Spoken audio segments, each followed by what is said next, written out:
Hi YouTube, welcome back to another video from Wtf Rc Cars. So today we've got the INR8 8D new receiver, 8-channel receiver with built-in light controller.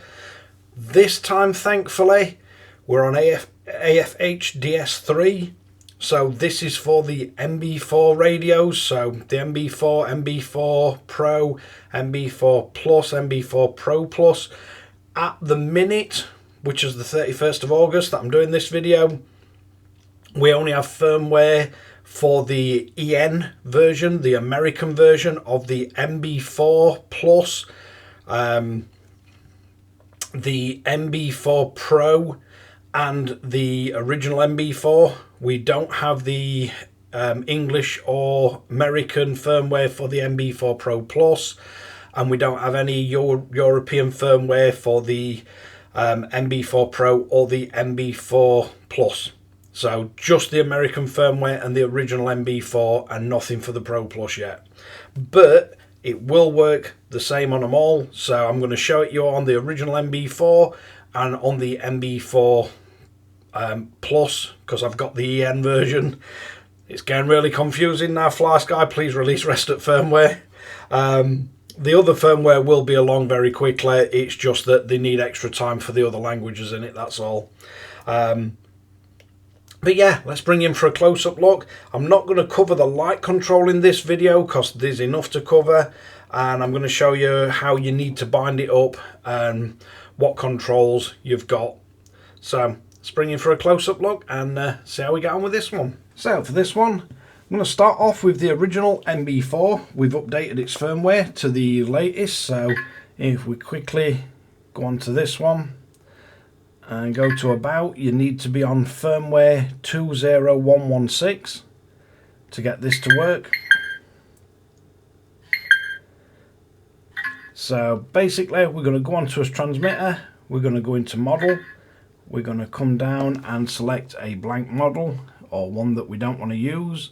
So currently I've got the Monster Beetle on an ANT receiver, so we can go into that, we can reset model, so that'll clear everything. We can go into the name, let's delete everything we've got on here, so let's go, let's call it INR8. And then we need to go to channel number definitions. We need to set it to 8 because it's an 8-channel receiver. You need to do that before we set anything else up. Then we can back out of there. We can go to RX. If we look at the protocol, we've got all the new ports set just as PWM, so we can use all 8 channels. And then we'd go to bind set. Then we need to open our receiver. We can have a look what we've got. So we get the actual receiver itself. So it's quite a nice looking receiver. We've got all the light output and the mode button on that side. We've got the new ports there, and the second down from the top. So 5 and 6 are also new ports. Them you can program to iBus 2 or anything. We've got BVD at the top, or VCC in, and then channels 1 to 6, and then 7 and 8 there. You've got the legends to show you that your negatives go to the outside on both, then your positive, then your signal, and your positive is on the inside. And as lights, we've got D1 to D8 as outputs for as lights. You've got a decent length antenna as well, so I'm sure the crawler guys will be glad to know. We do have a waterproof rating, so it's kind of a splash proof thing. I think it's PPX6. So that's his receiver. Does come with instructions. We do get a battery voltage detection cable, and we get some funky stickers because we all like stickers. So we're going to need to power up the receiver. So I'm going to press and hold the bind button. I'm going to supply power, so you can supply it on any of the sockets, and you'll get a green light for the mode, you'll get a red flashing light for the bind. We need to make sure that we're on enhanced as start channel steering, and then we need to bind. Successful. So that'll take you into bind mode. If you need to set any of these to iBus 2, we can then go into our interface protocol, and if you look, these are labeled backward, so your numbers of your channels run up and then the new ports run down. So you'd start off with the new ports. You've got A, B, C and D on 6 and 5. So if you wanted to use one of them for iBus 2, you can come on here, and if you wanted to assign this top one, we can change that, and we can scroll down and we can change it to iBus 2 should we need to use that for any of our sensors or telemetry or anything. If you want to use it as a channel, leave it on PWM. And then when we look on the actual new menus, so we can scroll through, you've then got lamp, and this will now connect and read, and it'll give us all the actual outputs. So the number at the beginning of it is what location it's on. So if you see that indicate that headlight is on 3, that one is on 4, and as you scroll through, we can come down to here. We've got all different assignables. If you press that button, it'll switch modes, and if you notice, that's gone config 2, switch mode again, config 3, switch mode again, back to config 1, and you do get the light flash when it changes. But I'm going to cover the light functionality in another video, because there's enough to cover in this one basically, and there's an awful lot to it. But that's just the basics of how you get to it. So if we want to power cycle it and then put it back into bind mode, so I'm now going to turn off the original MB4 and we'll move over to the MB4 Plus. So again, we're going to press and hold it, we're going to add power, get it into bind mode. So let's just pop it up there. So on us MB4 Plus,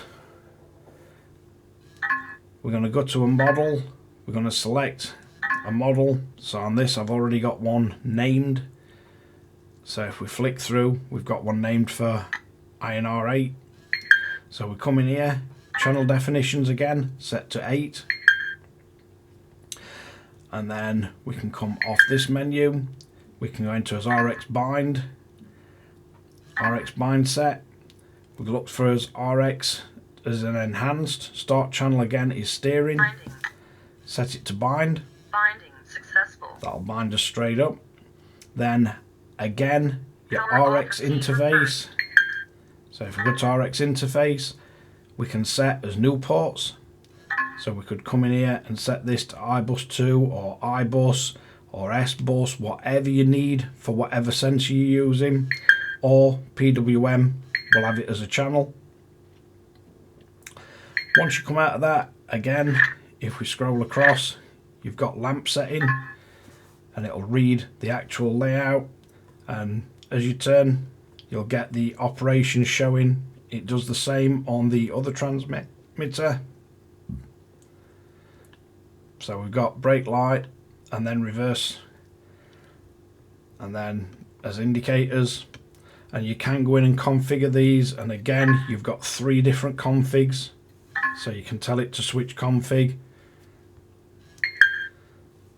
so it'll quickly change to config 2, then you can change to config 3, and then you can change back. If we're back on config 1, if you'd rather change it on the vehicle, you've got the mode button, so the button to the left, you can quickly press that, your light will flash, and you can see it changes config. So you can do this from the transmitter or from the actual receiver itself, whichever's more convenient for you. But as I said, there's a whole load of configuration that you can do on this actual light setup on both of these transmitters, and it is going to need its own video to go into and show you the best of what you get from it. So just to give you a bit of a rundown of the actual receiver itself. So for it to function correctly, you do need to bind it in two-way. You've got the bind button, and also if you want to update the firmware, you'd keep the bind button held down until it goes into firmware update mode. We've got an operating voltage of 3.5 to 9 volt DC.